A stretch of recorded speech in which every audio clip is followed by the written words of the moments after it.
वागीशायस्य वदने लक्ष्मीर्यस्य च वक्षसि यस्यास्ते हृदये संवित्तं नृसिंहमहं भजे। विश्वसर्गविसर्गादीनवलक्षणलक्षितं श्रीकृष्णाख्यं परं धाम जगद्धाम नमामि तत्।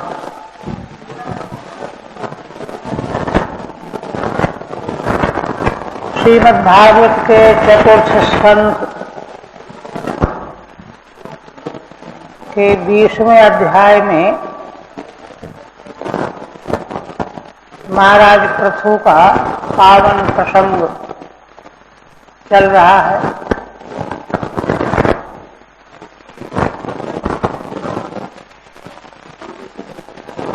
यज्ञ के प्रसंग में श्री भगवान ने दर्शन दिया। महाराज पृथु ने भगवान का पूजन किया और अत्यंत गदगद होकर अपने परम सौभाग्य का चिंतन करते रहे। और उधर भगवान भी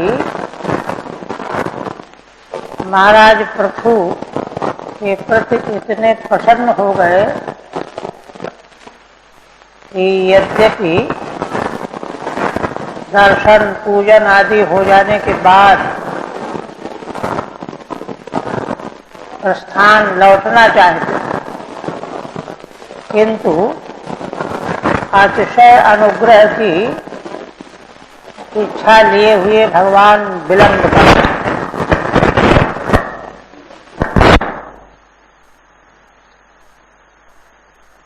विलंबित हो रहे हैं। और इसी प्रकार से महाराज पृथु भगवत दर्शन से आह्लादपूर्ण हो गए। नेत्रों से प्रेम के अश्रु बहने लगे। कंठ जो है अवरुद्ध हो गया। तो नेत्रों से अश्रु प्रवाह के कारण न तो भगवान का दर्शन कर सके ठीक ठीक, और वाणी के अवरुद्ध होने से न स्तुति कर सके। भक्त और भगवान का यह मिलन बहुत ही उच्च कोटि का है।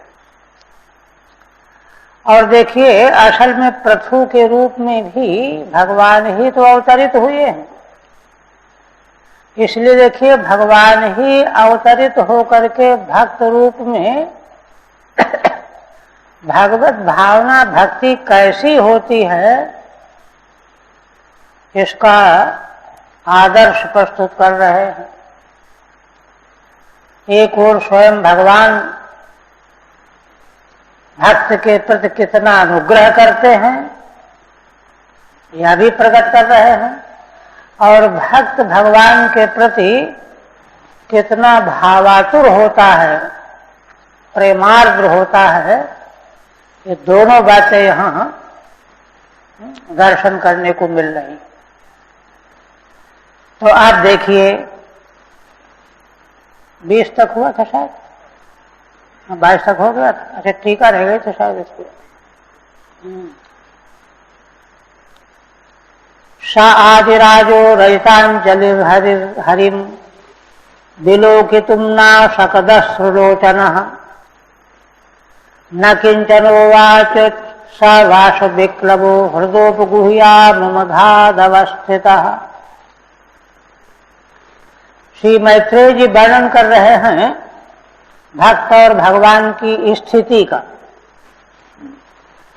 पहले तो बताया भगवान के संबंध में कि सत्पुरुषों के हितैषी भगवान जाना चाहते हैं, लेकिन जाने में विलंब हो रहा है। ऐसे भक्त को छोड़ करके कैसे जाएं, विलंब हो रहा है। ये भगवान का भाव। और अब भक्त का भाव बता रहे हैं 2 श्लोकों से। वे आदि राजा महाराज पृथु श्री भगवान के समक्ष हाथ जोड़ करके खड़े हुए, किंतु उनके नेत्रों में अश्रु की धारा ऐसी बह रही है कि भगवान का दर्शन भी नहीं कर सके। विलोकितुम न आ सकत, अश्रु बहते रहने से दृष्टि आगे जाती ही नहीं। और दूसरी बात, न किंचनोवाच शवाश्व विक्लवः, प्रेम के अश्रुधारा की विकलता के कारण कुछ बोल ही नहीं सके, वाणी अवरुद्ध हो गई। हृदयोपगुह्या मुमुधादवस्थितः, केवल मात्र हृदय में भगवान के मंगलमय चरणार बिंदुओं को स्थापित करके ग्रहण करके और स्थित रह गए। टीका, भगवतः कृपा विवेक मुक्त्वा, पिछले 2 श्लोकों में भगवान का कृपातिरेक, भक्त के प्रति भगवान कितने कृपालु हो जाते हैं यह बात कही गई। अब तस्य भक्ति द्वेक माह, अब भक्त जो महाराज पृथु हैं उनकी भक्ति का उद्रेक वर्णन कर रहे हैं मैत्रेय जी। देखिए, ये दिव्य वर्णन मैत्रेय के अतिरिक्त और कौन कर सकता है? माने प्रत्यक्ष दृष्टवत वर्णन है। सा इति द्वाभ्याम वाष्प विक्लवत्वेन तूष्णीम अवस्थितः, अश्रु की धारा बहने से विकल होने के कारण शांत स्थित हैं। तूष्णीम अवस्थितः सन नमुम हरिम हृदय उपगुह्य आधात धृतवान, वे शांत स्थित होकर के भगवान को अपने हृदय में स्थापित करके विराजमान हैं। पुनः कहते हैं, अथामृज्या सुखला विलोकयन अतृप्त दृग्गोचरमाह पूरुषम पदास्प्रशंतम क्षितिमंश उन्नते विन्यस्त हस्ताग्र मुरंग विद्वेषः। अथ माने इसके अनंतर, भाव विभोर हो चुकने के अनंतर, अशुकलाह अमृज्य, अपने नेत्रों से जो अश्रु की धारा बह रही थी उसको हाथों से पोंछा महाराज ने। अब भगवान का दर्शन होने लगा अश्रु पोंछ देने से।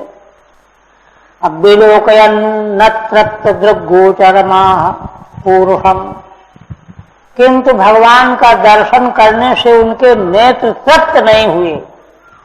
अतृप्त दृग्गोचरम, महाराज के नेत्र से दर्शन तो हुआ किंतु नेत्र तृप्त नहीं हुए। ऐसे परमात्मा परम पुरुष भगवान से पदास्प्रशंतम क्षितिमंश उन्नते विन्यस्त हस्ताग्र मुरंग विद्विषः। कौन पुरुष हैं भगवान जिनसे वे कुछ कहना चाहते हैं? तो भगवान का वर्णन करते हैं कि भगवान अपने चरण से पृथ्वी को स्पर्श कर रहे हैं। पदाक्षितिम स्पर्शंतम, जिन भगवान के चरणों से पृथ्वी का स्पर्श हो रहा है। और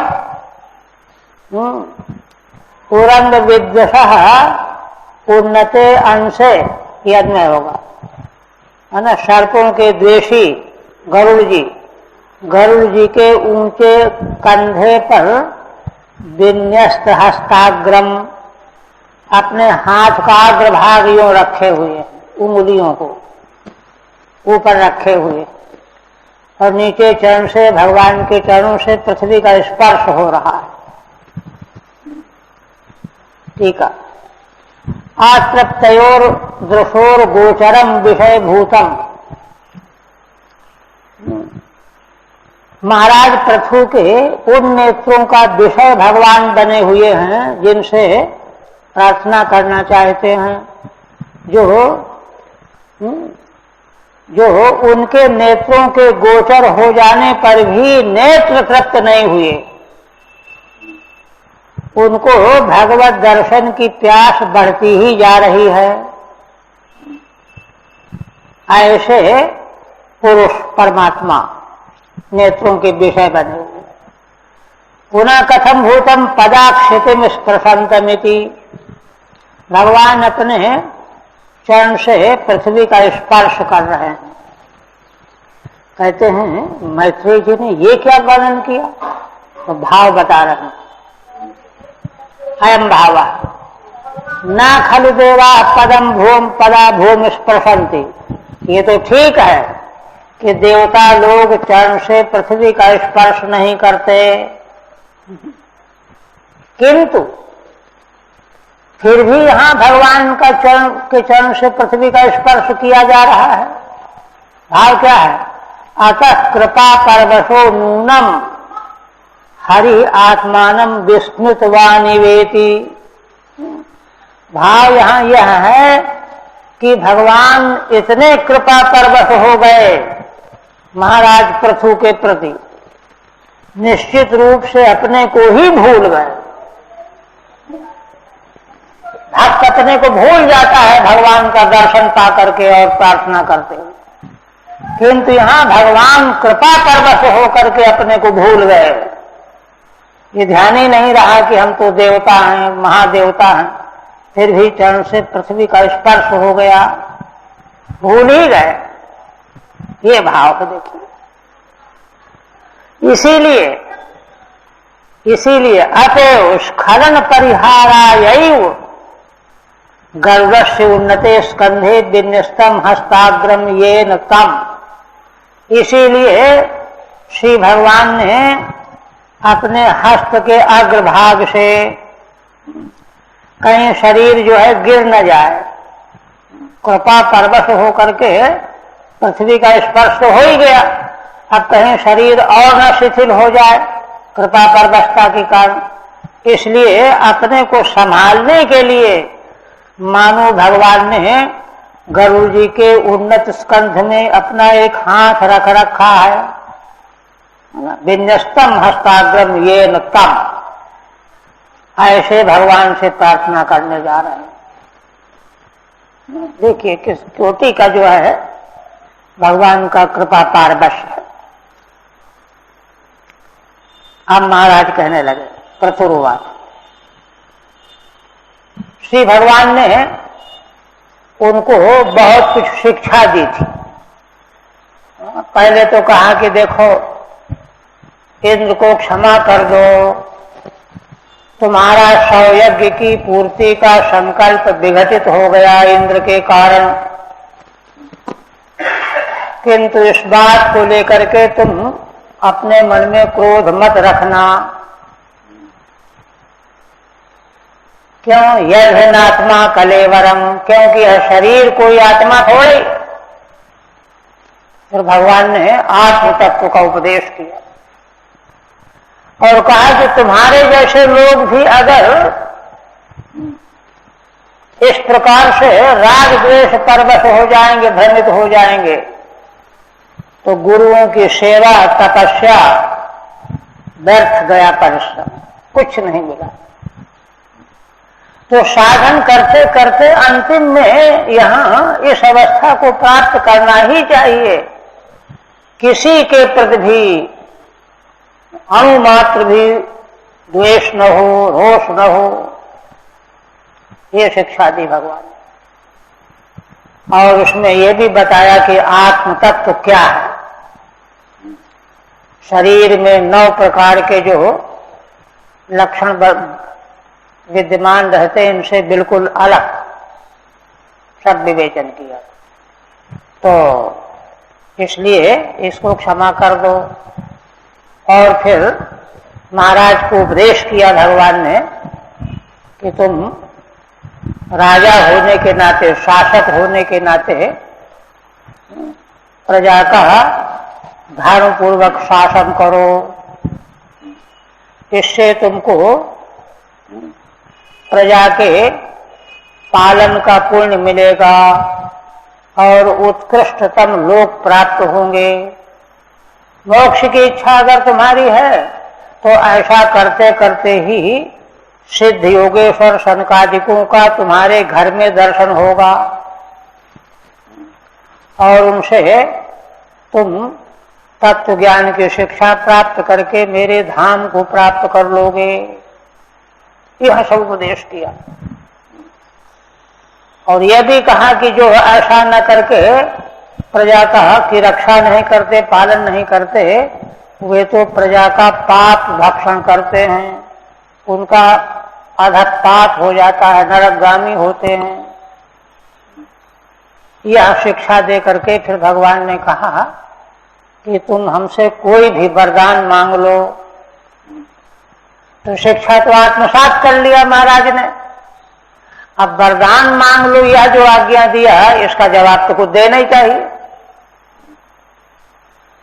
तो उस पर कह रहे हैं शिक्षा तो आत्मसात कर लिया, रोम रोम में व्याप्त कर लिया।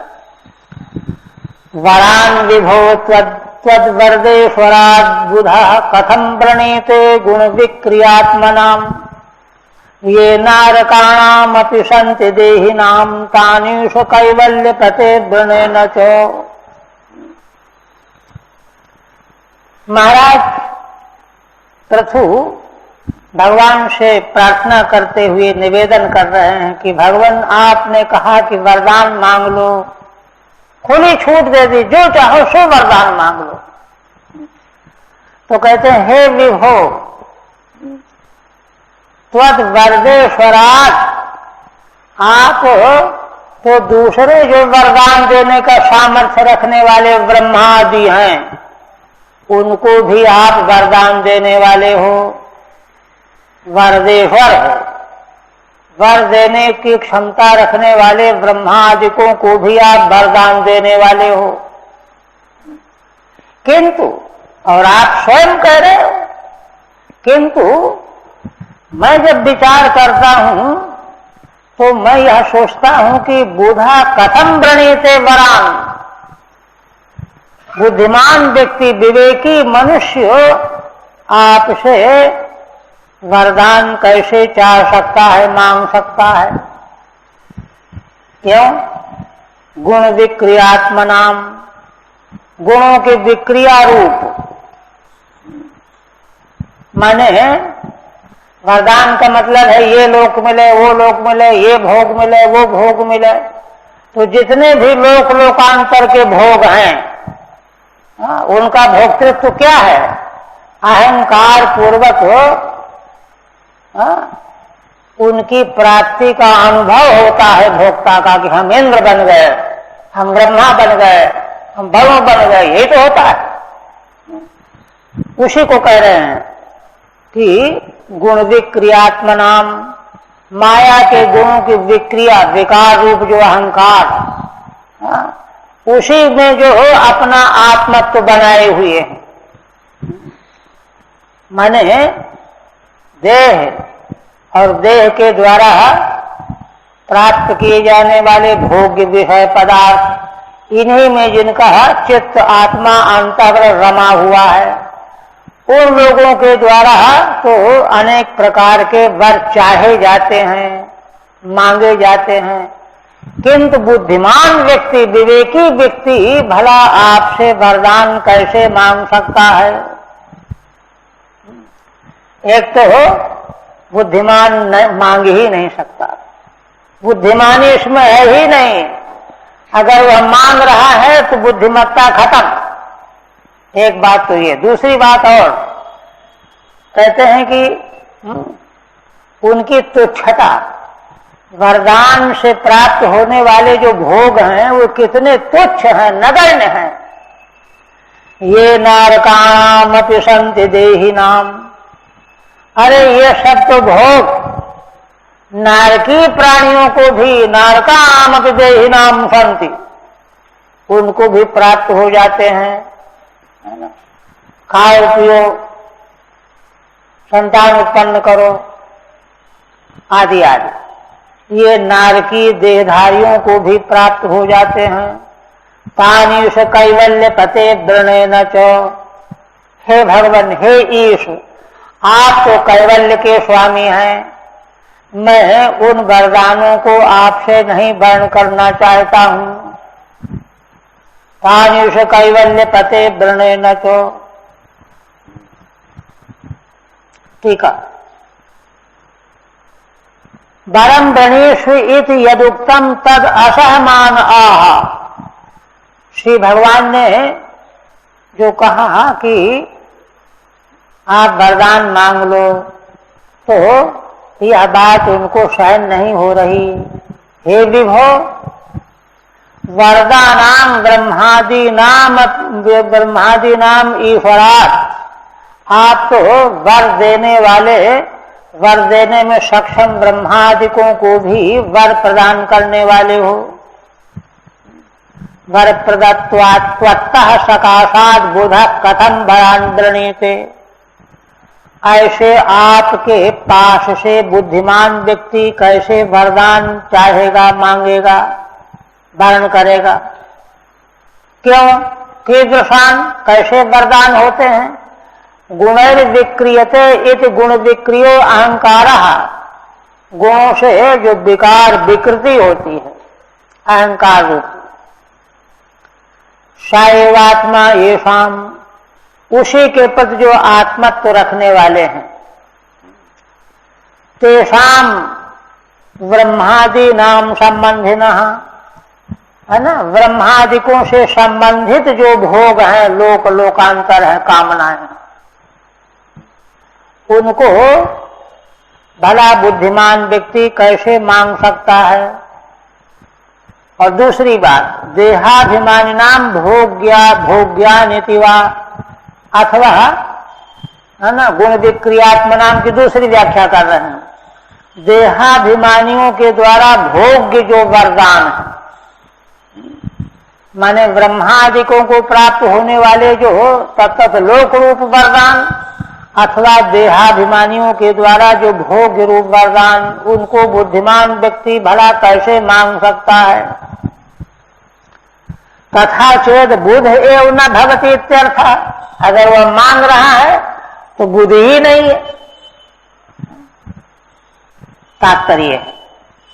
दूसरी बात और कहते हैं, जुगुप्सितम अपि जुगुप्सितत्वादपि इत्याह। एक तो बुद्धिमानी नहीं उनको मांगने में, दूसरी बात यह है कि वे सब तो जुगुप्सित हैं, निंदनीय है।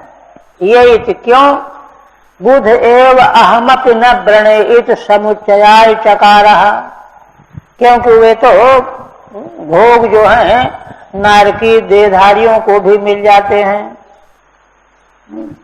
बुध एव अहमपि न वृणे, इसलिए मैं भी वरदान का वर्ण नहीं करता हूं। इत समुच्चयाय चकारः, ऐसा बुध के साथ में समुच्चय करने के लिए चकार कह दिया गया, न च। तो फिर कहते अच्छा, भगवान को कैवल्य पति कहाँ है, तो कैवल्य मोक्ष चाहते होगे तुम, फिर वही मांग लो। भगवान ने तो पूरी खुली छूट दे दी है। कहते नहीं, न कामये नाथ तदप्यहम क्वचिन्न यत्र युष्मच्चरणाम्बुजासवः महत्तमांतर हृदयान्मुखच्युतो विधत्सु कर्णायुतमेष मे बरः। कहते हैं कि हे भगवान, आप कैवल्य के स्वामी हो, कैवल्य पति हो, किंतु आप ये सोचते होंगे कि मोक्ष मांगना चाहता है, किंतु हे नाथ, मैं मोक्ष भी नहीं चाहता हूं। तदप्य हम न कामये। क्यों नहीं चाहते हो भाई? मोक्ष तो सबसे बड़ा फल है। तो कहते हैं नयत्र युष्मत् चरणाम्बुजासवः। कह रहे मोक्ष लेकर के हम क्या करेंगे? क्योंकि मोक्ष प्राप्त हो जाने पर भगवान के चरण कमल का आसव नहीं मिलेगा। देखिए, मोक्ष से बढ़ करके भगवान के चरण कमल का आसव होता है, वह नहीं मिलेगा। महत्तमांतर हृदयान्मुखच्युतः, कहां से मिलता है? जो महत्तम जो भगवान के प्रिय भक्त जन हैं, उनके अंतर हृदय के द्वारा मुख से चूता है, उनके हृदय में रहता है, मुख रूपी नाली से वह बाहर बरसता है, चूता है। यह जो है कैवल्य प्राप्त करने पर मिलेगा नहीं। इसलिए मैं तो यही चाहता हूं कि विधत्स्व करणायुत मेष में वरः, महानतम पुरुषों के हृदय से प्रकट होने वाला उनके मुखारविंद से आपके चरण कमल का जो आशव है, लीला चरित्र की महिमा है, उसको मैं, है ना, अधिक से अधिक सुनता रहूं। इसके लिए आप मुझे 10,000 कान दे दीजिए, एष में बरः, ये मेरा वरदान। कितनी महिमा है देखिए। ठीक है। कैवल्य पतयित संबोधनात् कैवल्यम वरिष्यति मां शंकी ही, है ना, क्योंकि महाराज ने पूर्व के श्लोक में कैवल्य पते कह करके संबोधन किया है। इसका मतलब है कैवल्य वर्ण करेंगे ये। कहते ये शंका आप मत कीजिए, कैवल्य वर्ण भी नहीं करूंगा मैं, है ना। क्यों? महत्तमानाम अंतर हृदयात् मुखद्वारेण निर्गतः, महानतम जो पुरुष हैं उनके अंतर हृदय से पहाड़ी झरना की तरह से मुख के द्वारा जो बाहर प्रकट होता है, निर्गतो भवत, है ना, भवत पदाम्भोज मकरंद, आपके चरण कमल का मकरंद रूप आसव, है ना, यशः श्रवणादि सुखम, उसका अर्थ क्या है? भगवान के मंगलमय यश श्रवण करने का सुख, आदि से चिंतन करने का, ध्यान करने का, मनन करने का, कीर्तन करने का, ये सब भगवान के यश का श्रवण करना, भगवान के यश का गुणगान करना, भगवान का स्मरण करना, ये सुख जो है मैं चाहता हूं। यत्र नास्ति तादृशम चेत कैवल्यम, यह जहां नहीं है, अगर ऐसा कोई कैवल्य फल है तो मुझे वह नहीं चाहिए। तद तत् क्वचित कदाचिदपि न कामये, कभी भी कभी कहीं पर भी मैं उसकी कामना नहीं करता हूं। यह है। तद किम काम ऐसे, तो फिर तुम आखिर कामना करते क्या हो, चाहते क्या हो? तदा, इस पर कहते हैं यशश्रवणाय कर्णानाम आयुतम विधत्स्व, हे भगवान आप कृपा करके अपना यश सुनने के लिए 10,000 कान दे दीजिए, 10,000 कान दे दीजिए। ननु कोप्येवम न वर्तमान, कहते कि अरे ये क्या तुम मांग रहे हो, ऐसा तो किसी ने नहीं मांगा मुझसे। कहते हैं किमन्य चिंतयेत्याह, दूसरे की चिंता से मुझको क्या लेना है। मम तो एष एव वरः, एष एव वरः, मेरा वर तो यही है। देखिए ऐसे प्रसंगों में उसकी सर्वोत्कृष्टता प्रतिपादित की जाती है, विधि वाक्य एक तरह से वेद का जो अपूर्व विधान होता है उसी प्रकार का यह है। सर्वोत्कृष्ट भगवान और भगवत भक्त के द्वारा निष्कर्ष रूप में भगवत यश श्रवण को महत्व दिया गया। पुनः कहते हैं सउत्तम श्लोक महन मुखच्युतो भवत पदाम्भोज सुधा करानिलः, स्मृतिम पुनर्विस्मृत तत्व वर्तमनाम कुयोगिनाम नो वितरत्यलम वरैहि।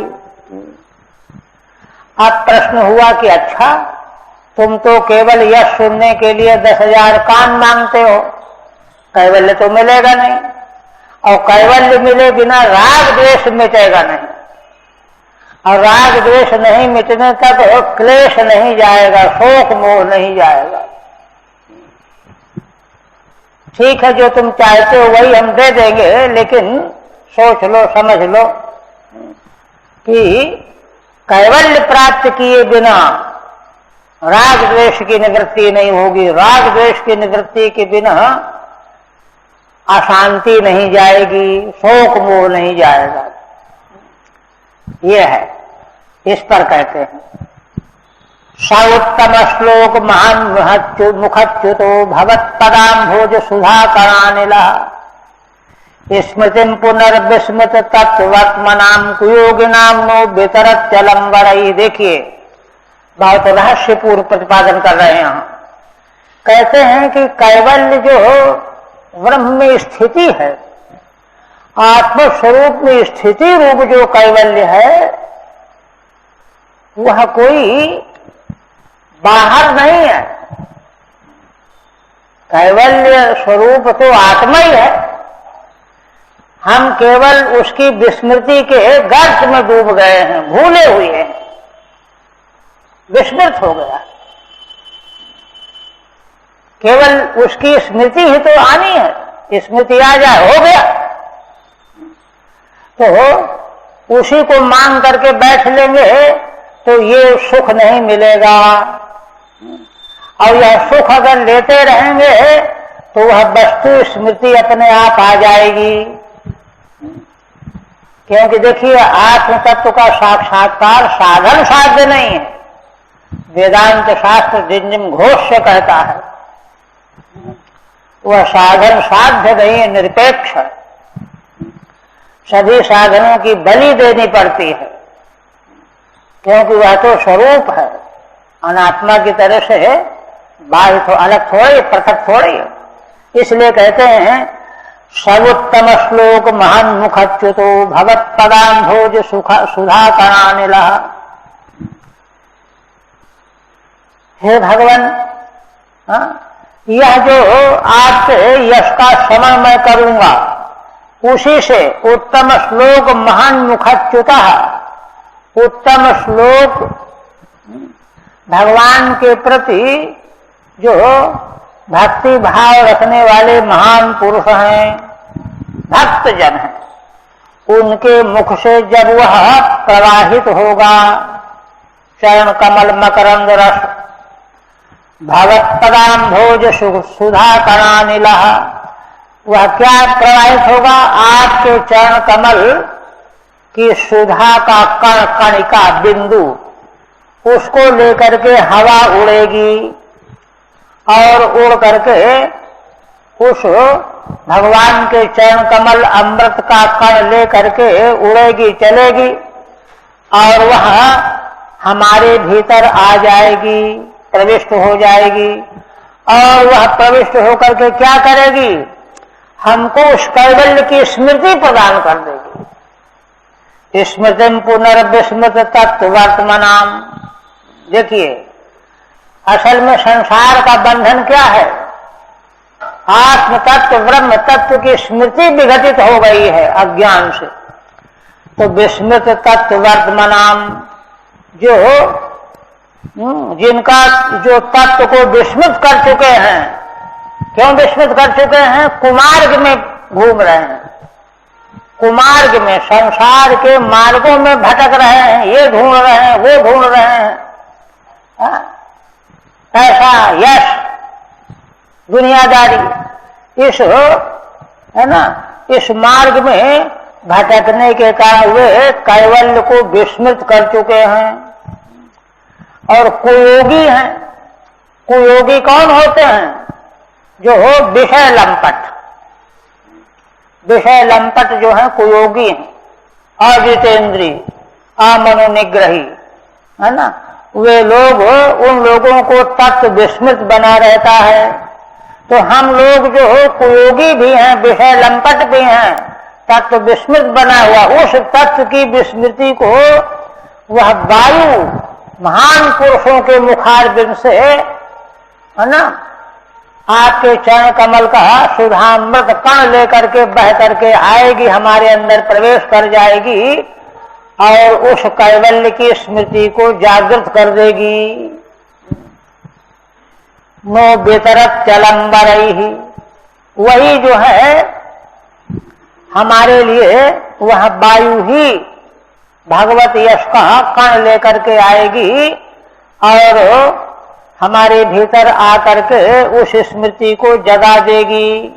कैवल्य की स्मृति हमको प्राप्त हो जाएगी। इसके लिए हमको वरदान नहीं चाहिए, अलम बरई, किसी प्रकार के वरदान की हमको अपेक्षा नहीं है। ठीक है। न तद कैवल्या भावे राग द्वेषाद व्याकुला नाम, कहते हैं कि अगर तुम कैवल्य नहीं लोगे तो राग द्वेष से आकुल बने रहोगे, तो भक्ति सुख भी कहां से मिल जाएगा तुमको। भक्ति सुखमति न स्यात् इत्याशंक्या, इस आशंका पर कहते महाराज साइति पदाम भगवत पदाम भोज सुधाया कहाँ। हे भगवान, आपके चरण कमल की सुधा का कण कणिका थोड़ा सा भाग, लेश तत्संबंधी यो अनिल, है ना, उससे संबंधित होने वाली वायु हवा, साएव वही जो है दूरादपि किंचित यश श्रवण मात्र मित्यर्थ। तात्पर्य क्या है, बहुत दूर से भगवान का थोड़ा सा भी यश का श्रवण मिल गया यदि महान पुरुषों के मुख से, तो क्या होगा उससे। विस्मृतम तत्वर्तम, यही ही जिन्होंने भुला रखा है तत्व मार्ग को, कुयोगी भी, कुयोगी हैं, विषय लंपट हैं, तेषामपि पुनः स्मृतिम आत्मज्ञानम वितरति, तो वह वायु आकर के प्रविष्ट होकर के आत्मज्ञान का वितरण कर देगी। ये महिमा बता रहे हैं। अतो न खलु भक्ता नाम राग आदि संभव, इसलिए आपके जो भक्त हैं उनमें राग आदि संभव ही नहीं है।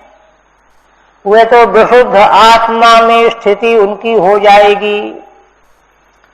अतो नोस्माकम सारग्राहिणाम अन्यैर्बरैः अलम, इसलिए भगवान हम लोग जो सार ग्रहण करना चाहते हैं, हम लोगों के लिए दूसरे वरदानों से कोई अपेक्षा नहीं है। अलम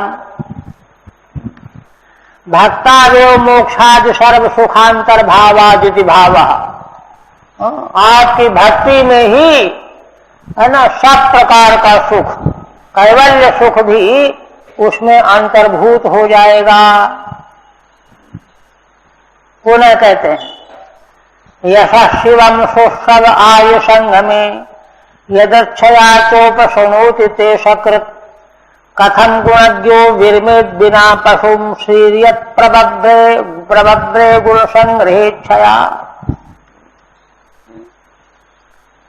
आप कोई प्रश्न करे कि भाई यह जो भक्ति की आकांक्षा है इसका भी तो अंतिम फल मुक्ति है, तो फल ले लो, सीधे मांग लो। उस पर कहते हैं यश शिवम सुसव आर्य संग में यदक्षया चोपशुनोति ते सकृत, जो मनुष्य, जो आपका भक्त आपके मंगल में शोभन यश को आर्य संग में महान पुरुषों के समुदाय में सभा में अकस्मात अगर सुनने को मिल गया, यदक्षया कोई योजना नहीं है, किंतु महान पुरुषों के मुखारविंद से वह आपका यश अगर सुनने को मिल गया अकस्मात, और वह भी ते सतत माने एक बार ही मिल जाए।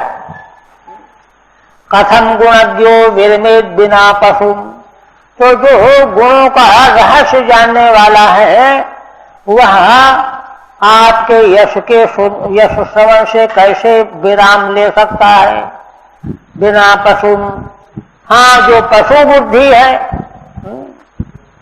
वह तो विराम ले सकता है। श्रीयत प्रबभ्रे गुण संग्रहेच्छया, क्योंकि श्री जी ने, लक्ष्मी जी ने आपके मंगल में यश और सेवा को ही सब प्रकार के गुणों को प्राप्त करने की इच्छा से इसी का वर्ण किया है। वे तो महान आदर्श हैं जीव जगत के लिए, उन्होंने सब कुछ प्राप्त कर लेने के लिए एकमात्र भगवान के चरणों की सेवा, उनका यश श्रवण ही वर्ण किया है। इसलिए हमको कोई घाटा नहीं होगा, तात्पर्य है। ठीक है। ननु भक्तिर मुक्ति फलैव, यह कोई शंका करे कि भक्ति का अंतिम फल तो मुक्ति है, अतः फलम विहाय साधने भगता को अयम आग्रह, तो सीधे फल ही ले लो, साधन का आग्रह क्यों करते हो कि भक्ति मिले भक्ति मिले। इस आशंका पर कहते हैं, हे सुश्रव मंगल कीर्ति शोभन स्रव यश यश, मंगल कीर्ति ते शिवम यश सताम संगमे यह सकृदपि, हे भगवान आपके मंगलमय यश को, कल्याणमय यश को सत्पुरुषों के संगति में पढ़ करके जो एक बार भी सुन लेता है,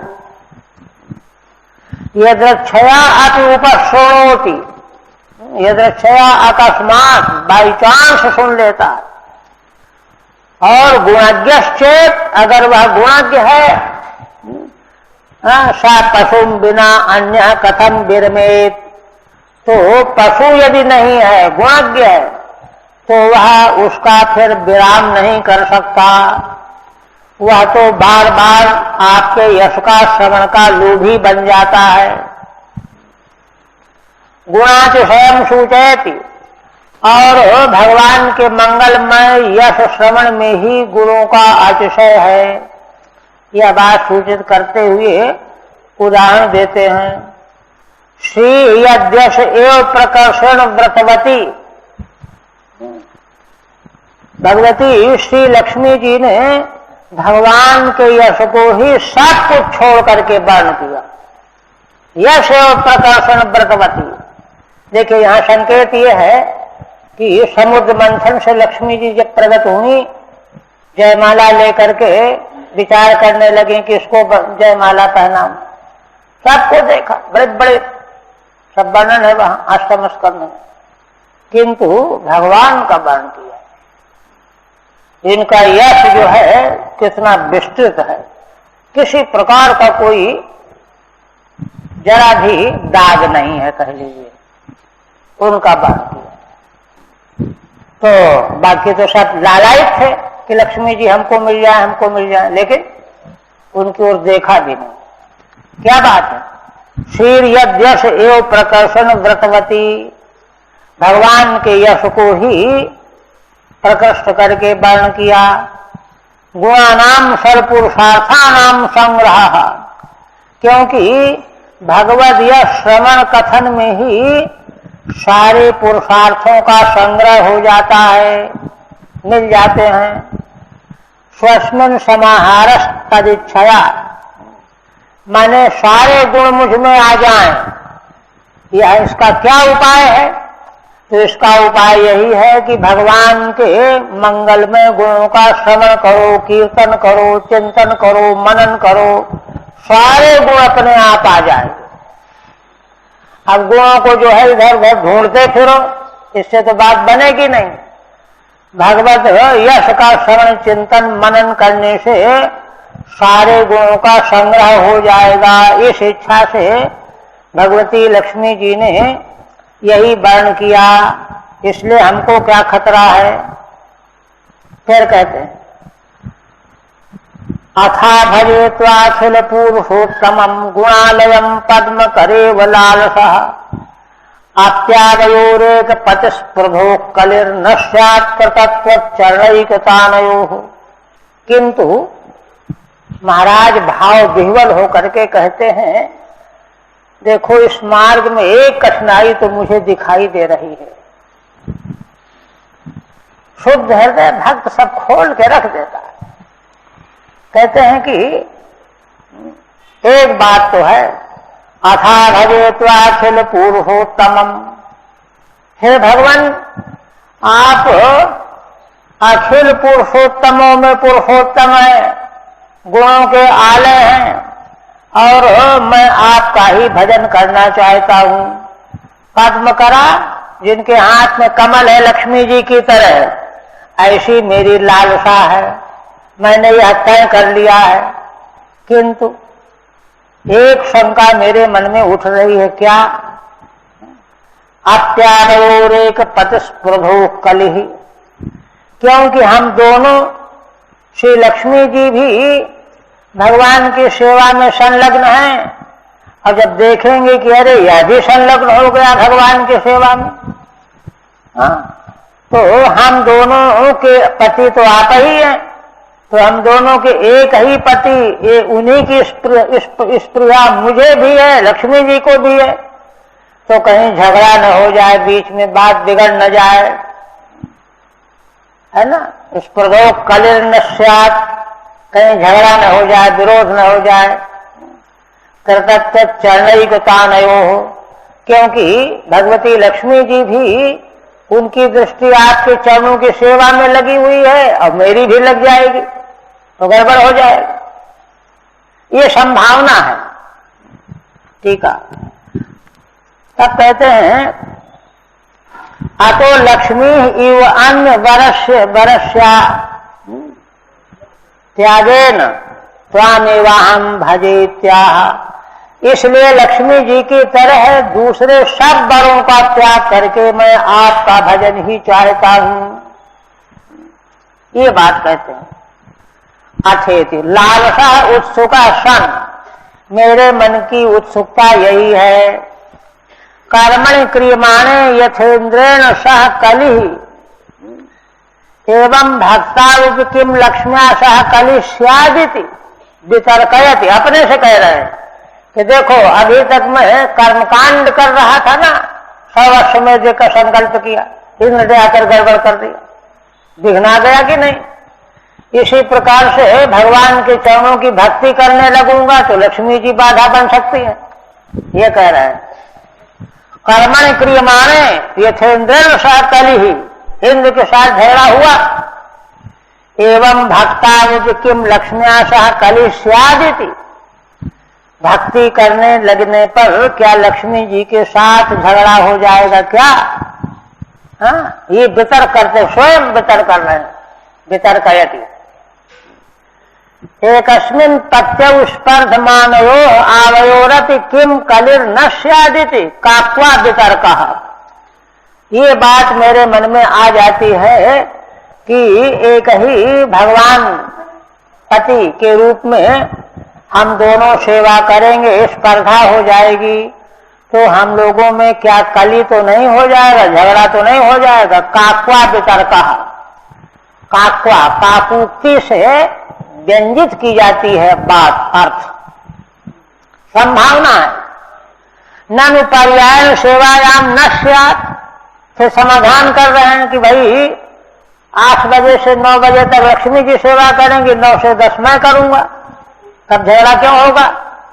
कहते नैवम कृतत्व चरणयोः एकै एवैकस्थानः मनोविस्तारो याभ्यान्तयोः, भगवान के चरणों की सेवा का अर्थ है अहर्निश टाइम टेबल, वहां कोई ऐसा थोड़ा बन सकता है, वो तो आस्था का विषय है ना। इसलिए आपके चरणों में एक तांता बन जाएगी जैसे लक्ष्मी जी की बनी हुई है, इसलिए विरोध की संभावना है। या ध्यान तयो, देखिए ये बेतर कर दे।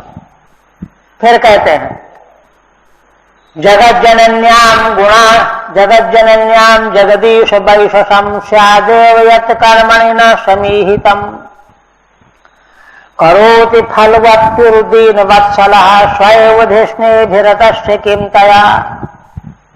बहुत गहरी बात कह रहे हैं महाराज। कहते हैं कि हे भगवान, हे जगदीश्वर, जगत जननी भगवती लक्ष्मी के मन में कुछ विकार तो जरूर आ जाएगा। उनके मन में विकार तो आ जाता है तुलसी जी की स्पर्धा करके, तो आ जाने की पूरी संभावना है। यत् कर्मणि न समीहितम, क्यों? जिस कर्म में वे लगी हुई है उसी में मैं लग रहा हूं। लक्ष्य एक है, इसलिए बात गड़बड़ हो सकती है। किंतु फिर भी मुझे आस्था और विश्वास है क्या, करोति फलवत्तेरु दीन वत्सल।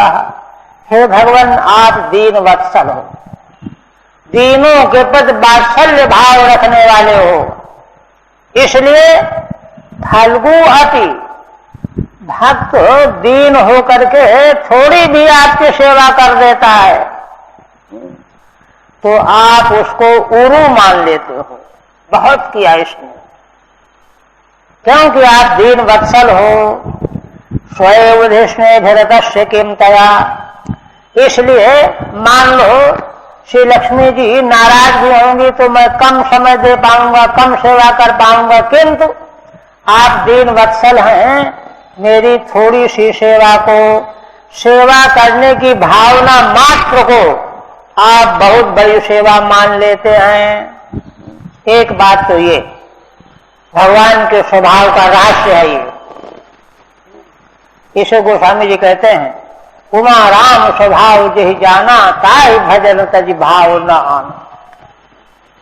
और दूसरी बात कहते हैं कि देखो, मैं ये भी जानता हूं कि आप तो अपने स्वरूप में रमण करने वाले हो।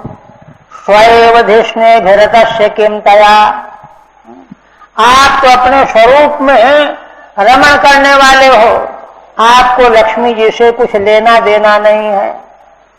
ये तो आपकी सरलता है कि आपके न चाहने पर भी वो आ गई तो आपने उनका आदर कर दिया, इतना ही तो है। उनसे आप कुछ लेना देना वास्तव में नहीं है, क्योंकि आप अपने स्वरूप में ही रमण करने वाले हो। ये रहस्य देखिए। ठीक है, किम तया भगवत वा कल ही, आप कहते हैं अंतिम समाधान। ठीक है, अगर लक्ष्मी जी से मतभेद होगा, विवाद होगा तो होने दो, तथापि भजे यमेवेत्या, फिर भी मैं आपके चरणों की सेवा भजन करूंगा ही। कहते करोगे तो झगड़ा होगा, जगत जनन्याम वैश्वम विरोधस्यादेव, इसलिए तय है, तुम जिद कर रहे हो तो विरोध होगा। तत्र हेतु है, यस्या कर्मणि न समीहितम इच्छा भवति, क्योंकि जो कर्म मैं करने जा रहा हूं उसी कर्म में भगवती लक्ष्मी जी की इच्छा बनी रहती है। वे तो रात दिन सेवा करना चाहती हैं, इसलिए विरोध तो पक्का ही है। तथापि इंद्र विरोधे मत पक्षपात वदत्रात तव पक्षपात से आदित्या, किंतु हे भगवान, मैं जानता हूं इंद्र से जब विरोध हुआ तो आपने मेरा पक्षपात किया, उसी प्रकार से लक्ष्मी जी से विरोध होने पर आप मेरा ही पक्षपात करेंगे। और भी इस तरह के प्रसंग आए हैं ना कई जगह पर। प्रहलाद जी ने कहा कि अरे यह प्रसाद तो न ब्रह्मा को मिला, न शिव को मिला, न लक्ष्मी जी को मिला, जो असुर जाति के हमारे वंश के लोगों को मिला, बलि को मिला। ये भगवान के महिमा। तब कहते हैं कि पक्षपात से आदित्या फल तुच्छम अक्रूर बहु करोषि, भक्त के द्वारा दीन भाव से थोड़ी सी भी सेवा कर दी जाती है तो उसको आप बहुत समझ लेते हो, बहुत किया भाई इसने। यह तो दीनेषु वत्सलो दयावान, क्योंकि दीनों के प्रति वात्सल्य भाव दया करने वाले आप हो। लक्ष्मी जी भगवान की सेवा करते तो हैं, लेकिन उनको अपने ऐश्वर्य का भी है, हाँ रहता ही है। संसार की रक्षा करने वाली जगत जननी लक्ष्मी जी, इसीलिए सीधे जो है अमृत मंथन के प्रसंग में है ना, लक्ष्मी जी ने असुरों को तिरस्कृत कर दिया, भगवत विमुख होने से दुत्कार दिया उनको। तो इसलिए आप दया दीनों के पर दया करने वाले हो। स्वस्वरूपे एव रतस्य तया किम प्रयोजनम, इसीलिए आप अपने स्वरूप में ही रमण करने वाले हो। आपको उन लक्ष्मी जी से क्या प्रयोजन है? ताम ना प्रियसे इत्यर्था, उनको आप अपने किसी प्रयोजन के लिए आदर नहीं करते हो। यह तो आपका बड़प्पन है कि वे आपके पास आ गई, आपने उनका स्वागत कर दिया। भजन्त्यथस्त्वामतेव साधवो विदस्तु माया गुण विभ्रमोदयम् भवत्पदानुस्मरणाद्रते शतां निमित्तमन्यद् भगवन्न विद्महे। आप कहते हैं कि भगवान का सबसे बड़ा गुण यह है दीन वत्सलता। कहते हैं इसी को महान पुरुष भक्तजन ग्रहण करते हैं। इसलिए क्या करते हैं? भजन्त्यथत्वामतेव साधवः, साधु पुरुष हे भगवान आपका ही भजन करते हैं। विदस्त माया गुण विभ्रमोदयम, जिन्होंने माया के गुणों का विभ्रम और उसका जो उदय प्रभाव, उसका जिन्होंने विनाश कर दिया है, त्याग कर दिया है, निराकरण कर दिया है, ऐसे साधुजन आपका ही भजन करते हैं। भगवत्पदानुस्मरणाद्रते शताम निमित्तमन्यद् भगवन्न विद्महे। कहते हैं भगवान, इन संत जनों साधु जनों का संसार में रह करके दूसरा कोई निमित्त है ही नहीं। ये तो एकमात्र आपके चरणों का स्मरण करने के लिए ही जीवन धारण किए रहते हैं। इनके जीवन धारण करने का प्रयोजन ही यही है। नंद बाबा ने जब उद्धव जी विदा होने लगे ब्रज से, तो यही कहा कि उद्धव जी, अब तो हमारे शरीर से कोई काम नहीं होता, पांव चलते नहीं, नेत्र कुछ देखते नहीं, कान कुछ सुनते नहीं, एकमात्र भगवान की बातें ही याद आती रहती हैं। आज भी सामने वही दिखाई देते रहते हैं। अब कोई हमको जीने की इच्छा भी नहीं है। अब तो यही चाहते हैं कि जहां भी कहीं जन्म हो, जिस किसी योनि में हो, वहां भगवान की स्मृति हमारी बनी रहे। भगवत स्मृति से इतना प्रेम हो गया है कि उसका अभाव नहीं चाहते, बर्दाश्त कर सकते। वही यहां कह रहे हैं कि वे तो भक्त जन तो जीवन इसीलिए संसार में बनाए रखना चाहते हैं कि आपके चरण कमलों का भजन होगा, स्मरण होगा, कीर्तन होगा। इसके अलावा भगवत्पदानुस्मरणाद्रते शताम निमित्तमन्यद् भगवन्न विद्महे। हे भगवान, उन लोगों के संसार में जीवन धारण करने का और कोई निमित्त मैं जानता ही नहीं हूं कि और कोई चाहते होंगे कुछ। चाहते, अगर चाहने वाले हैं तो भक्त ही कहां है? भक्त ही नहीं। भक्त जो है वे तो कभी कुछ चाहने वाले होते ही नहीं है। धीमानम न ग्रहणंती बिना मत सेवनम जना, यह है भक्ति शास्त्र का सिद्धांत। ठीक है। यतस्त्वं दीन वत्सलो आते साधवो निष्कामा।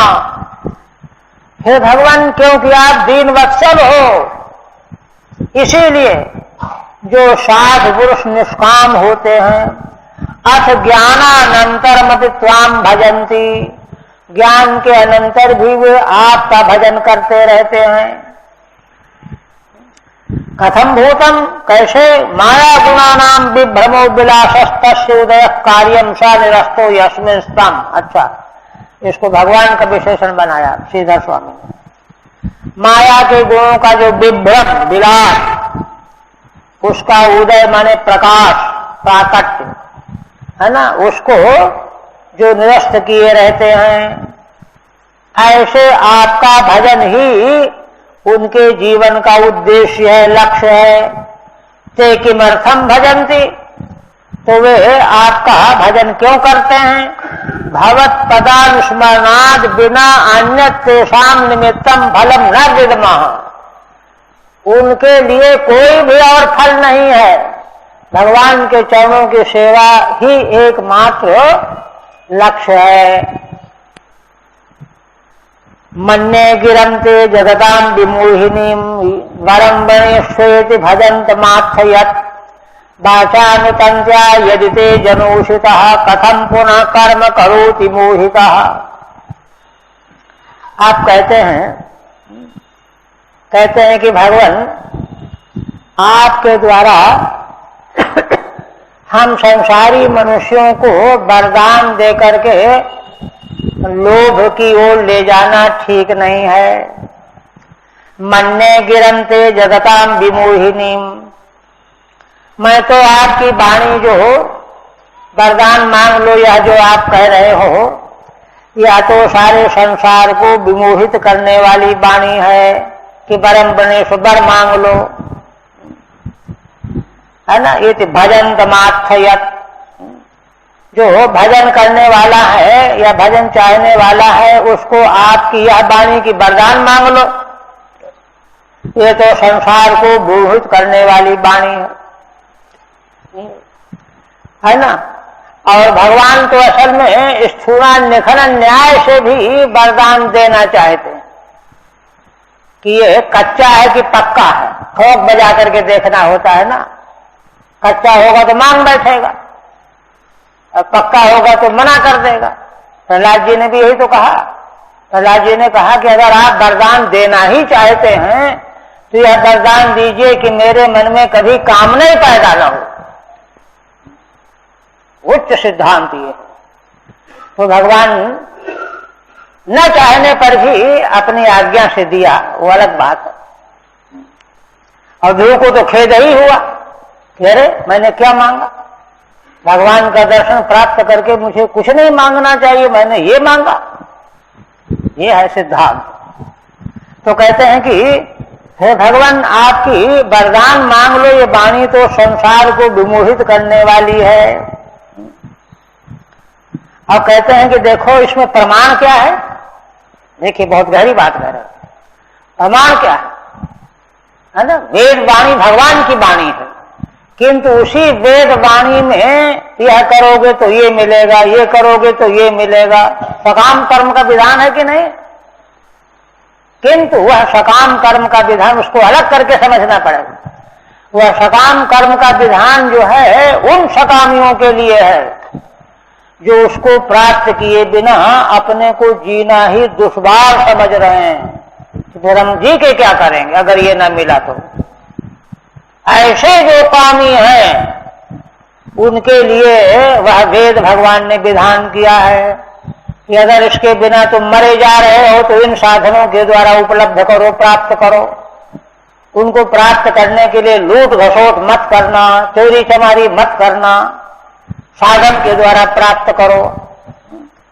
और फिर वेद भगवान जानते हैं कि 1 2 बार 3 बार जब उसका फल जान लेंगे, देख लेंगे, तो अपने आप मन हट जाएगा, है ना। सारे संसार की परीक्षा हो जाएगी, तब मन में वैराग्य आ जाएगा। वैराग्य ऐसे नहीं आता, जबरदस्ती किसी को हटा दो उससे वैराग्य नहीं आएगा। विवेकपूर्ण हो, सत्यासत्य का विवेक हो गया हो, या तो हो अनुभव कर लिया हो, है ना। संसार के भोगों की कटुता का अनुभव किया हो, अनुभव कर लिया हो। दक्ष यही तो कहते हैं, नानुभूय न जानाति पुरुषा विषय तीक्ष्णता। पुरुष विषय की तीक्ष्णता को जब तक अनुभव नहीं करता तो जान नहीं पाता, और नहीं जानता तो छोड़ना नहीं चाहता। इसलिए वेद भगवान ने यह विधान किया। तो आपकी वाणी प्रमाण मिल गया। पृथ्वी जी कह रहे हैं आपकी वेद वाणी सकामियों को मोहित करने वाली है। उसी प्रकार से आप ये जो कहते हैं कि वरदान मांग लो, यह भी मोहित करने वाली वाणी है। वाचानुतंत्या यदि ते जनोषिता, कह रहे हैं कि देखिए, कहते हैं कि आपकी तंती वाणी, तंती कहते हैं रस्सी को, डोरी को, सूत को, वाणी रूपी सूत। कौन वाणी? वेद वाणी। वेद वाणी रूपी रस्सी से, है ना, संसारी प्राणी बना हुआ है। यदि ते वाचामितंत्या यदि ते जनो आश्रितः, अगर आपकी वेद वाणी रूपी तंती से, रस्सी से मनुष्य बंधा हुआ न हो, शित माने बंधा हुआ, अशिता माने बंधा हुआ न हो, कथम पुनः कर्म करोति मोहितः, तब फिर वह सकाम कर्मों को मोहित होकर कर्म कैसे कर सकता है। लेकिन वेद वाणी के से मोहित होकर के बंधा हुआ है रस्सी में, इसलिए मोहित होकर के सकाम कर्मों का आराधन करता है, उन फलों को प्राप्त करता है। ठीक है, वरई प्रलोभनम च कृपालोस्तव अनुचितम इत्याशयनाः। देखिए, कहते हैं कि वरदान के द्वारा प्रलोभन देना, आप तो कृपा करने वाले हैं, जीव मात्र के हितैषी हैं, आपको कम से कम यह नहीं करना चाहिए। दूसरे देवता अगर प्रलोभन दें तो दें, कोई बात नहीं, वे तो ना समझ है, ये कहते हैं, ऐसा मैं मानता हूं। और देखिए, भक्त के प्रति भगवान की कितनी बड़ी उदारता, ऐसे आक्षेप पूर्ण वचन कहने पर भी भगवान को बुरा नहीं लग रहा है, क्योंकि वह तो सिद्धांत है ना, वो तो अंतिम है ही, यथार्थ है। नु अहो ते वाचा तंत्या यद जनो अयम आश्रितो आबद्धा स्यात्। हे भगवान, आपकी वेद वाणी रूपी रस्सी से अगर यह मनुष्य बंधा हुआ न होता, आबद्ध होता, मुक्त होता, खुला होता, पर ये पुनः पुनः फलैर मोहिता सन कथम कर्म करोति, तो बार बार कर्म के फलों से मोहित होकर के बार बार क्यों कर्म करता। वो तो मोहित है आपकी वेदवाणी रूपी रस्सी से।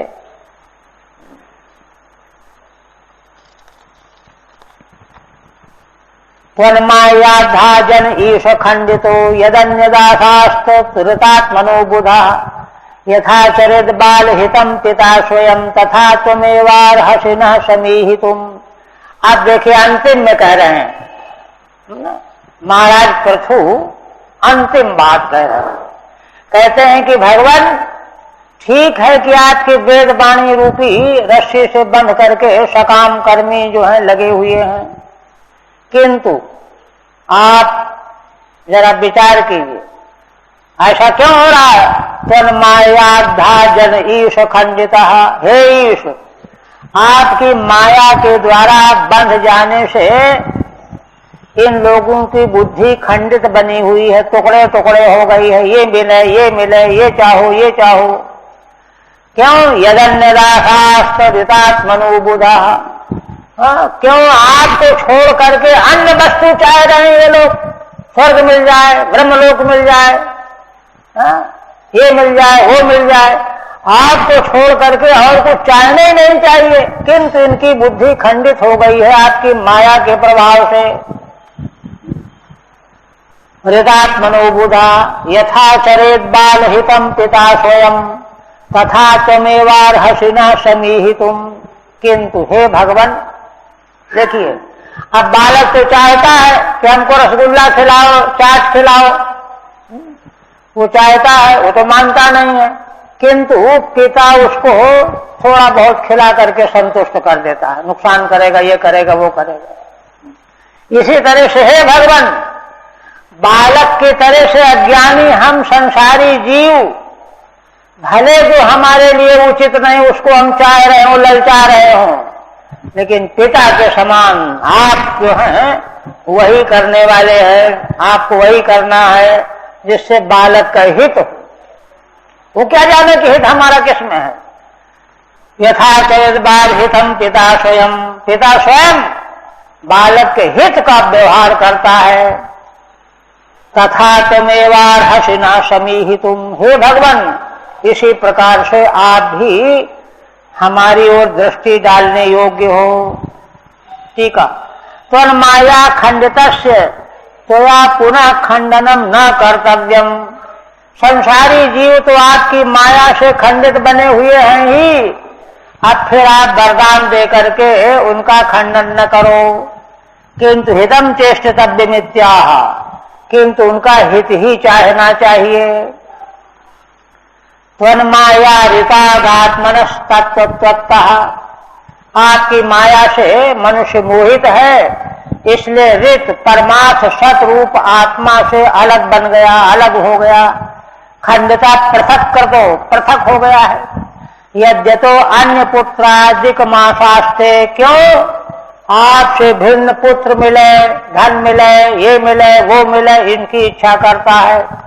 अतः स्वयं अविज्ञापित एवं हितम चेष्टितुम अर्हसि, इसलिए हे भगवान मेरी प्रार्थना यह है कि बालक के रूप में संसारी जीव भले आपसे प्रार्थना न करें, तो भी आपको पिता की तरह से उनका हित ही चाहना चाहिए, ये है तात्पर्य। और उल्टा आप कहते हो वरदान ले लो। पुनः कहते मैत्रेय वाच, कितना उच्च कोटि का निरूपण है। इत्यादि राजेन नुतः सव्य सुदृक् तमाह राजन मयि भक्तिरस्तुते, दृष्टि धीर मयिते कृतायया मायाम मदीयाम तरते स्म दुष्त्यजाम। मैत्रेय जी कहने लगे, इस प्रकार से आदि राजा महाराज पृथु ने भगवान को नमस्कार करके नुत हो करके स्तुति किया। तमाह राजन मयि भक्तिरस्तुते, तब भगवान ने कहा कि हे राजन तुम्हारी मुझ में भक्ति हो गए, यही तो चाहते हैं वो। दृष्टे दृषि धीर मयिते कृतायया, देखिए अगर भगवान वरदान की बात न कहते तो महाराज के भीतर से यह सब चिंतन कहां से आता। आप उसी को कह रहे हैं कि बड़े सौभाग्य की बात है कि इस प्रकार की तुम्हारी बुद्धि मेरे प्रति बनी हुई है, परमार्थ की बुद्धि बनी हुई है। यया मायाम मदीयाम तरदस्म दुष्टजाम, इसी बुद्धि के द्वारा है ना मनुष्य मेरी दुष्टजा माया को पार कर सकता है। ऐसी बुद्धि प्राप्त किए बिना माया का पार संभव नहीं है, यहां पहुंचना ही पड़ेगा, यह है सिद्धांत। तत्वम कुर्मया दृष्टम अप्रमत्तः प्रजापते, ठीक है नहीं है। हे प्रजापते, प्रजा के रक्षक राजन, तुम प्रमाद रहित होकर के मैंने जो तुमको आज्ञा दिया है, पीछे हमने बताया, वह तुम करो। मदादेश करो लोकः सर्वत्राप्नोति शोभनम, और देखो संसार में जो कोई भी मेरे आदेश का पालन करता है, जैसा मैं कहता हूं वैसा करता है, तो सर्वत्र जो है कल्याण प्राप्त करता है। शोभनम आपनोति, सर्वत्र। अब मैत्रेय जी कहने लगे, इत वैन्य राजर्षे प्रतिनंद्यार्थवद बचः, पूजितो अनुगृहीत्वैनम गंतुम चक्रे च्युतो मतिम। मैत्रेय जी कहते हैं कि हे विदुर जी, महाराज पृथु बेन के पुत्र वैन्य प्रतिनंद्यार्थवद बचः, महाराज पृथु के अर्थवत वचन का भगवान ने अनुमोदन किया, प्रतिनंदन किया, अनुमोदन ठीक कहते हैं। और भगवान जो हैं उनके द्वारा पूजित होकर के एनम अनुगृहीत्वा, और महाराज पर अनुग्रह करके अच्युतः गंतुम मतिम चक्रे, भगवान जाने की बुद्धि बना रहे हैं, अब चलना चाहिए, सब कुछ ठीक ठाक हो गया। देवर्षि पितृ गंधर्व सिद्ध चारण पन्नगाः, किन्नराक्षरसो मर्त्या खगा भूतान्यनेकशः। आप कहते हैं कि महाराज के उस यज्ञ में देवता, ऋषि, पितृगण, गंधर्व, सिद्ध, चारण, पन्नग, किन्नर, अप्सराएं, मर्त्य, मनुष्य, पक्षी और भी अनेक प्रकार के प्राणी, देखिए पक्षी भी, किसी की उपेक्षा नहीं। यज्ञेश्वर धिया राज्ञा राज वित्तांजलि भक्तितः, सभाजिता ययुः सर्वे वैकुंठानुगतास्ततः। महाराज के द्वारा इन सबों का आदर किया गया। किसके द्वारा? वाणी के द्वारा, वित्त माने धन दान के द्वारा, हाथ जोड़ करके भक्ति भावना के द्वारा, जो जिस योग्य थे, है ना, सबको भगवान यज्ञेश्वर की बुद्धि से महाराज ने सबको तृप्त किया। असल में यज्ञ में वाल्मीकि में वर्णन आया है। वशिष्ठ जी कहते हैं कि देखो, मंत्रियों को आदेश देते हैं, वही तो सब व्यवस्थापक बने हुए थे ना, महाराज ने बना दिया था। कहा कि देखो, इस यज्ञ में कोई भी आवे उसको बड़े आदर के साथ भोजन कराना, बहुत वर्णन है ना, क्योंकि अगर इसमें भूल चूक हुई यही दोष बन जाएगा। यज्ञ के प्रसंग में एक भी जीव का अपमान तिरस्कार नहीं होना चाहिए, और उसमें काम करने वाले लोगों को चतुर्गुणा मजदूरी का आदेश दिया। 10 रुपए मिलते उसको 40 रुपए दो। ये नहीं कि हम राजा हैं तो बेकार में काम करवा लें, पैसा बचा ले, दक्षिणा देने के लिए हो जाएगा, ये नहीं। सब एक एक बात, ये धन है उसका, शास्त्रीय विधान का एक धन है। तो वही कह रहे हैं कि यज्ञेश्वर धियाराज्ञा गात वित्तांजलि भक्तितः सभाजिता ये सर्वे, सब पूजित हुए, आदर मिला, चले गए वैकुंठानुगतास्ततः। और इसके बाद वैकुंठ भगवान के अनुयायी पार्षद भगवान की सेवा में जो आए हुए थे, उनको भी भक्ति भाव से पूजन करके विदा कर दिया, वो भी चले गए। वाग वित्तांजलि भीर भक्तिता पूजिता संतः, वाणी के द्वारा, धन के द्वारा, हाथ जोड़ करके भक्ति भाव के द्वारा। वैकुंठानुगता पार्षदाश्च, भगवान के अनुयायी पार्षद भी विदा हो गए। भगवान राजर्षे सोपाध्याय से चात्युतः हरण्यु मनोमुष्य स्वभाव प्रत्यपद्यत। और श्री भगवान भी राजर्षि महाराज पृथु और उनके उपाध्याय यज्ञाचार्य, ये सब भगवान का दर्शन करके इतने तृप्त हो गए कि उनका मन भगवान में ही लग गया, और भगवान उनके मन का हरण करते हुए अपने धाम को चले गए। माने इनका मन भगवान में ही लगा रह गया, यज्ञाचार्य तेज वगैरह का, चले गए भगवान। अमुषराज्ञा हरण निवेद लोकोक्ति, हरण करते हुए श्लोकोक्ति है। वस्तुतः तस्य मन सर्वदैव तदधीनमस्ते, कहते हैं कि वास्तव में तो महाराज का मन भगवान के अधीन सदा रहता ही है। हाँ, ये उनके लिए समझ लो, जिनका मन सदा नहीं रहता उनका मन भी हृत हो गया। स्वधाम राज्यो हृदयम, अपने धाम को चले गए। और आगे फिर अदृष्टाय नमस्कृत्य नृपः संदर्शितात्मने अव्यक्ताय च देवानाम देवाय स्वपुरम ययौ। कहते हैं कि अब भगवान जब चले गए अपने धाम को, तो उसी दिशा में नमस्कार किया महाराज ने, जिस दिशा में भगवान का वाहन गया। संदर्शितात्मने, कौन से भगवान को नमस्कार किया है? जिन्होंने आत्मस्वरूप का दर्शन कराया है, उन भगवान को। अव्यक्ताय च देवानाम देवाय स्वपुरम ययौ, जो भगवान अव्यक्त हैं, भगवान के समग्र स्वरूप को केवल जो दर्शन के पथ में आता है उतना ही भगवान का स्वरूप नहीं है। भगवान का समग्र स्वरूप जो है अव्यक्त ही है। और वे भगवान देवानाम देवाय, देवताओं की भी देवता है ना। उनको नमस्कार प्रणाम करके अपनी राजधानी को चले गए। स्वपुरम ययौ अदृष्टाय लोचन पथमतिक्रांताय। अदृष्ट का मतलब भगवान जो है लोगों के नेत्र के मार्ग से छिप गए, अतिक्रांत हो गए, ये अदृष्टाय का अर्थ है। तो संदर्शित आत्मा ये न तस्मयी, जिन भगवान ने महाराज को आत्मदर्शन कराया है उनको उसी दिशा में हाथ जोड़ करके नमस्कार करके अपने राजधानी को चले गए। वस्तुतो अव्यक्ताय, वस्तुतः भगवान तो अव्यक्त हैं।